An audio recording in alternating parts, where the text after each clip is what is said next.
മുട്ടുകയായിരുന്നു ഷഹാന. ചൂരൽമലയെയും മുണ്ടക്കയെയും തകർത്തെറിഞ്ഞ ഉരുൾപൊട്ടൽ ദുരന്തം പിന്നിട്ട് 13 ദിവസം കഴിയുമ്പോഴും ദൈന്യം നിറയുന്ന കാഴ്ചകൾക്ക് ഇപ്പോഴും പഞ്ഞമില്ല ഇവിടെ. എനിക്ക് പിന്നിൽ കാണുന്നത് ഗീത എന്നൊരു വീട്ടമ്മയാണ്. അവരുടെ സഹോദരൻ, ചേട്ടൻ, ആ കുടുംബത്തിലെ 3 പേർ ആ വീട് പോലും ശേഷിക്കാതെ മുഴുവനായി അടിയിലായിപ്പോയി. അതിലൊരാളുടെ മൃതദേഹം മാത്രമാണ് കണ്ടെടുത്തിരിക്കുന്നത്. ഇപ്പോഴും 2 പേരെ കണ്ടെത്താൻ കഴിഞ്ഞിട്ടില്ല. ദൂരെ നിന്ന് വിതുമ്പിക്കൊണ്ട് അവർ ആ കാഴ്ചകൾ കാണുകയാണ്. ഞാൻ അവരുടെ അരികിലേക്ക് എത്തിയപ്പോൾ വിതുമ്പുക മാത്രമാണ്, ഒന്നും പറയാൻ പോലും അവർക്ക് കഴിയുന്നില്ല. അത്രയും ദൈന്യം നിറയുന്ന കാഴ്ചകളാണ്. അവർ ധരിച്ചിരുന്ന വസ്ത്രങ്ങൾ, പുതച്ചിരുന്ന പുതപ്പ്, കമ്പിളിപ്പുതപ്പ്, അതൊക്കെ കയ്യിൽ എടുത്തു കാണിച്ചുകൊണ്ടാണ് അവരുടെ ഓർമ്മകൾ കരഞ്ഞുകൊണ്ട് ഗീത ഞങ്ങളോട് പങ്കുവച്ചത്. അല്പമങ്ങ് മാറുമ്പോൾ അതിനേക്കാൾ ദൈന്യം നിറയുന്ന മറ്റ് കാഴ്ചകളുമുണ്ട് ഈ പരിസരത്ത്. 6ഓളം വീടുകൾ ഒരുമിച്ചുണ്ടായിരുന്ന ഒരു സ്ഥലം, വലിയ 2 നില വീടുകൾ. ഒരിക്കൽ പോലും ഇങ്ങനെയൊരു പ്രകൃതി ദുരന്തത്തിൽ ഈ ഭാഗത്ത് നാശനഷ്ടം ഉണ്ടാകുമെന്ന് സങ്കല്പത്തിൽ പോലും ആരും വിചാരിച്ചിരുന്നതല്ല. അങ്ങനെയൊരു സ്ഥലത്തെയാണ് ഈ ഒരു വലിയ മഹാദുരന്തം തകർത്തെറിഞ്ഞു കളഞ്ഞത്. ഇങ്ങനെ വീടുകൾ ഇവിടെ ഉണ്ടായിരുന്നു എന്ന് പറഞ്ഞാൽ അതാരും വിശ്വസിക്കില്ല. അത്രയും മനോഹരമായ വീടുകൾ ഉണ്ടായിരുന്ന സ്ഥലം അടിവാരം വരെ തോണ്ടിപ്പോയിരിക്കുകയാണ് ഈ ഉരുൾപൊട്ടൽ ദുരന്തത്തിൽ. 6 വീടുകൾ ഇരുന്ന സ്ഥലത്ത് ഇപ്പോൾ ശേഷിക്കുന്ന കാഴ്ചകൾ ഇങ്ങനെയാണ്.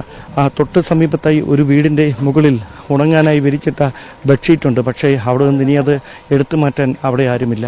ഇങ്ങനെ ഒരുപാട് വേദനപ്പെടുത്തുന്ന കാഴ്ചകളുണ്ട് മുണ്ടക്കൈ മേഖലയിൽ മാത്രം. ഞാനിപ്പോൾ നിൽക്കുന്ന ഈ സ്ഥലത്തിപ്പോൾ ഈ കണ്ടുകൊണ്ടിരിക്കുന്ന സ്ഥലത്തെ ഒരു കുടുംബത്തിലെ 5 പേരെയാണ് ഉരുൾ കവർന്നത്. 2 പേരെ മാത്രമേ കണ്ടെത്താൻ കഴിഞ്ഞിട്ടുള്ളൂ. ഇനിയും 3 പേരെ ഇതുവരെ കണ്ടെത്താൻ കഴിഞ്ഞിട്ടില്ല. സ്വാഭാവികമായി ഒരുപാട് പ്രതീക്ഷയോടെ, വളരെ സ്നേഹത്തോടെ അയൽവാസികൾ തമ്മിൽ വളരെ ഐക്യത്തോടെ കഴിഞ്ഞിരുന്ന ഒരു പ്രദേശമായിരുന്നു. അതുകൊണ്ട് തന്നെയാണ് ഈ ഒരു നഷ്ടം ഈ നാടിൻ്റെ മുഴുവൻ നൊമ്പരമായി മാറുന്നതും. എനിക്ക് പിന്നിലുള്ള ഈ വീട്ടിൽ ഒരു ഉമ്മയും ഉപ്പയും മാത്രമായിരുന്നു താമസിച്ചിരുന്നത്. അവരെ ഈ ഉരുൾപൊട്ടുന്ന കാര്യമറിഞ്ഞ് വളരെ സാഹസികമായി ഈ വീട്ടിൽ നിന്ന് ഉടൻ രക്ഷപ്പെടുത്തിയെടുക്കുകയായിരുന്നു. ഈ വീട്ടിലേക്ക് ആദ്യമായി ഈ ദുരന്തമുണ്ടായതിനു ശേഷം വീട്ടിലേക്ക് എത്തിയ ഈ കുടുംബത്തിലെ മകൾ, അവളെ വിവാഹം കഴിച്ച് അയച്ചിരിക്കുന്നത് കോഴിക്കോടാണ്. വിതുമ്പിക്കൊണ്ടാണ് ഇവിടേക്ക് അലറിക്കറിഞ്ഞുകൊണ്ടാണ് കയറി വന്നത്. അവരാരും നമ്മളോട് പ്രതികരിക്കാൻ കഴിയുന്നൊരു മാനസികാവസ്ഥയിലുമല്ല. ആ മാതാപിതാക്കൾ ഈ വീട്ടിലേക്ക് കയറി വരുമ്പോൾ എങ്ങനെ എന്ത് പറഞ്ഞവരെ ആശ്വസിപ്പിക്കണമെന്ന കാര്യത്തിൽ ആ കുടുംബാംഗങ്ങൾക്ക് ഒന്നും യാതൊരു തരത്തിലുള്ള ധാരണയുമില്ല. ഈ ഒരു പ്രദേശത്ത് മാത്രം 35 പേരെയാണ് ഉരുൾ കവർന്നുകൊണ്ട് പോയിരിക്കുന്നത് എന്നാണ് പ്രദേശവാസികളൊക്കെ വ്യക്തമാക്കുന്നത്. സ്വാഭാവികമായി രക്ഷാദൗത്യത്തിൽ ഏർപ്പെട്ടിരിക്കുന്ന ആളുകളുടെ നേതൃത്വത്തിൽ ഈ വീട്ടിനകത്തേക്ക് കുടുംബാംഗങ്ങൾ കാണുന്നതാണ് ഈ കുടുംബത്തിലെ മകൾ. അവൾ ഒരാഴ്ച മുമ്പ്, ഈ ദുരന്തമുണ്ടാകുന്നതിന് ഒരാഴ്ച മുമ്പ് ഈ വീട്ടിൽ വന്ന് ഇവിടെ നിന്ന് പോയതാണ്. കോഴിക്കോട്ടേക്ക് വിവാഹം കഴിച്ച് പോയതാണ്. അതിനുശേഷം തിരികെ ആദ്യമായി സ്വന്തം വീട്ടിലേക്ക് എത്തുമ്പോൾ വീടിന് മുൻപിലെ കാഴ്ചകൾ ഇതാണ്. അത് ഉൾക്കൊള്ളാൻ ആയിട്ടില്ല അവൾക്ക്. അതുകൊണ്ട് തന്നെയാണ് യാതൊരു തരത്തിലുള്ള ഒരു പ്രതികരണങ്ങൾക്കും തയ്യാറാകാതെ ഉറ്റവരെ നഷ്ടപ്പെട്ടതിൻ്റെ വേദന ഉള്ളിലൊതുക്കി വിതുമ്പിക്കൊണ്ട് ആദ്യമായി ഈ സ്ഥലത്തെത്തി ഈ ദുരന്തമുണ്ടായ മേഖലകൾ നേരിൽ കാണാൻ ശ്രമിക്കുന്നത്. സ്വാഭാവികമായി എല്ലാ സ്ഥലങ്ങളിലും ഇത് തന്നെയാണ് കാഴ്ച. അത്രമാത്രം വേദന നിറയുന്ന ഒരു സ്ഥലമാണ്. ഇത്രയധികം ആളുകളെ ഒരുമിച്ച് നഷ്ടപ്പെട്ടതിൻ്റെ ആഘാതത്തിൽ നിന്ന് ഇപ്പോഴും അവർക്കാർക്കും പുറത്തു കിടക്കാൻ കഴിഞ്ഞിട്ടുമില്ല. ഇവിടെ എത്ര വീടായിരുന്നു ഈ ഭാഗത്തുണ്ടായിരുന്നത്? ഈ ഭാഗത്ത് ഏകദേശം ഒരു 9 പേരുണ്ടാവും, 10 പേരുണ്ടാവും അല്ലേ? 10 പേരുണ്ട്. ഇതിൽ ഈ കുടുംബത്തിലെ ബന്ധുക്കൾ ഉപ്പാന്റെ അനിയന്റെ വീട്. അത് എന്റെ ഉപ്പാന്റെ അനിയന്റെ വീട്. ഉപ്പാന്റെ മോളാണത്. അറിയാം, ഞങ്ങൾ കണ്ടിരുന്നു. ഞാൻ അവള് വൈകാരികമായ ഒരു പ്രയാസത്തിന്റെ ഘട്ടത്തിലായതിനാലാണ് അവളോട് ഞങ്ങൾ ഒരു കാര്യവും അതിനെപ്പറ്റി സംസാരിക്കാത്തത്. ഇവിടെ നിന്ന് എത്ര പേരെയാണ് ഈ ഉരുളെടുത്തത്? ഒന്ന് ഉപ്പാന്റെ അനിയന്റെ മകനും, പിന്നെ ഉപ്പാന്റെ ഫാദറുണ്ട്, ആ വീട്ടിലെ താമസം.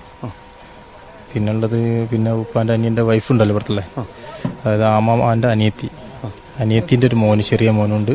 ആ അളാമന്റെ വാപ്പിയുണ്ട്. അഞ്ച് എല്ലാരും കണ്ടെത്തി. എല്ലാരും കിട്ടിയല്ലോ. എല്ലാരും കിട്ടിയിട്ടുണ്ട്. നിങ്ങളുടെ ഉപ്പയും ഉമ്മയും പിന്നെ ഇവിടെ ഉണ്ടായിരുന്നത് പിന്നെ വൈഫിന്റെ താത്തന്റെ ഒരു മോളും കുട്ടിയുണ്ട്, ഒരു 1.5 വയസ്സായ ഒരു കുട്ടിയും. അവരെല്ലാരും ആ സമയത്ത് രക്ഷപ്പെട്ടു ആണ്. അവരെല്ലാം രക്ഷപ്പെട്ടു. അതിനുശേഷം ഇതാണ്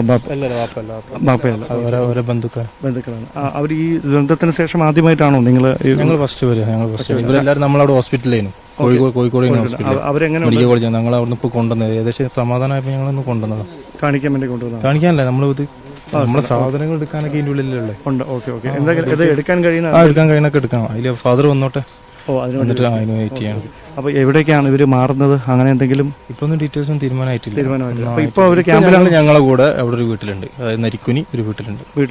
ഏതായാലും സ്വാഭാവികമായി ആ ഒരു വലിയ വേദന തന്നെയാണ് ഈ പ്രദേശവാസികളൊക്കെ പങ്കുവെക്കുന്നത്. അത് വാക്കുകൾക്ക് അതീതമാണ്. നമുക്കാർക്കും അത് വാക്കുകളിൽ പ്രകടിപ്പിക്കാൻ കഴിയില്ല. കാരണം ഒരു ജന്മത്തിന്റെ സ്വപ്നമായി പടുത്തുയർത്തിയ വീട്, വിയർപ്പൊഴുക്കി അധ്വാനിച്ച അധ്വാന ഫലങ്ങൾ, അത് മുഴുവൻ വളരെ അപ്രതീക്ഷിതമായി ഉണ്ടായ ഈ ഒരു പ്രകൃതിയുടെ വിളയാട്ടത്തിൽ മുഴുവൻ ഒലിച്ച് ഒരു നാടൊന്നാകെ മണ്ണിലടിയിലായപ്പോൾ ആ വേദന എങ്ങനെ ഉൾക്കൊള്ളാനാകുമെന്ന് അവർക്കറിയില്ല. എന്നോട് വിതുമ്പിക്കൊണ്ട് ഇപ്പോൾ നമ്മളോട് പ്രതികരിച്ച ആളുടെ ഭാര്യ, അതായത് ഈ ഞങ്ങൾ നിൽക്കുന്ന വീട്ടിലെ ആ മകൾ, അവൾ പറഞ്ഞത് ഈ നാട്ടിൽ മുഴുവൻ ആളുകളും ഞങ്ങൾ ഏകോദര സഹോദരങ്ങളെ പോലെയായിരുന്നു. ജാതിയും മതത്തിന്റെ ഒരു വേർതിരിവില്ലായിരുന്നു. ഒറ്റ വീട്ടിലെ അംഗങ്ങളെ പോലെയായിരുന്നു എല്ലാവരും കരുതിയിരുന്നതും സ്നേഹിച്ചിരുന്നതും. അവരെന്ത് ചെയ്തിട്ടാണ്? ഇതിന് തൊട്ടപ്പുറത്ത് വലിയ കാടുകളുണ്ട്. ഇപ്പോഴും ആ കാടുകളിൽ മരങ്ങളും കാടും മുഴുവൻ നിറഞ്ഞു നിൽക്കുകയാണ്. അവിടെയൊന്നും ഒരു കുഴപ്പമില്ലാതെ ഈ മനുഷ്യർ സമാധാനമായി ഉറങ്ങിക്കിടന്ന മണ്ണിലൂടെ മാത്രം എന്തിനിങ്ങനെ ഈ ഉരുളൊഴുകി വന്നു? എങ്ങനെ ഈ ഉറക്കത്തിൽ കിടന്ന വെറും പാവം മനുഷ്യരെ ഒന്നും അറിയാതെ ഇങ്ങനെ മണ്ണിനടിയിലേക്ക് എടുത്തുകൊണ്ട് പോകാൻ ഈ ഉരുളിന് കഴിഞ്ഞു? എന്താണിത്? ഞങ്ങൾ എന്താണ് ചെയ്യേണ്ടതെന്ന് വിതുമ്പിക്കൊണ്ടാണ് ഈ വീട്ടിലെ മകൾ ഞങ്ങളോട് വ്യക്തമാക്കിയത്. സ്വാഭാവികമായി അതേ വേദന തന്നെയാണ് ഈ പ്രദേശത്തുള്ള മുഴുവൻ ആളുകളും പങ്കുവെക്കുന്നതും. എന്തായാലും ദൈന്യം നിറയുന്ന കാഴ്ചകൾ അത് ഓരോ ദിവസവും ഇവിടെ നിന്ന് ഓരോ ദിവസം കഴിയും തോറും ആ കാഴ്ചകൾ മാത്രമാണ് മുണ്ടക്കയിൽ നിന്നും ചൂരന്മലയിൽ നിന്നും പുഞ്ചിരിമട്ടത്തു നിന്നുമൊക്കെ കാണാൻ കഴിയുന്നത്. ഒരുപക്ഷെ ഈ നാടിനെ വീണ്ടും സാധാരണ നിലയിലേക്ക് കൊണ്ടുവരിക എന്ന് പറയുന്നത് അത് എത്ര കണ്ട് പ്രാപ്യമാകുന്ന ഒരു കാര്യമാണ് എന്നത് സംശയത്തിന് അടിസ്ഥാനമായിട്ടുള്ള കാര്യം തന്നെയാണ്. സ്വാഭാവികമായി ഒരുപാട് പ്രതീക്ഷകളോടെ കഴിഞ്ഞിരുന്ന ഏതാണ്ട് 650-ലേറെ കുടുംബങ്ങൾ ഈ 3 മേഖലകളിലായിട്ടുണ്ട്. അവരുടെ പുനരധിവാസം ഉറപ്പാക്കുക എന്ന് പറയുന്നത് വലിയൊരു വെല്ലുവിളിയായി സർക്കാരിന് മുമ്പിൽ മാറുമ്പോഴും നഷ്ടപ്പെട്ടവരെ, ഉറ്റവരെ നഷ്ടപ്പെട്ടതിന്റെ വേദന, അത് ആ ആഘാതത്തിൽ നിന്ന് എങ്ങനെ മുക്തരാക്കാൻ കഴിയും എന്ന് അറിയാതെ ഇപ്പോഴും വിതുമ്പുകയാണ്, തേങ്ങുകയാണ് ഒരു നാട് മുഴുവൻ. ക്യാമറമാൻ പ്രജിത് കൊങ്ങോടിനൊപ്പം ഡാൻ കുര്യൻ, ന്യൂസ് 18.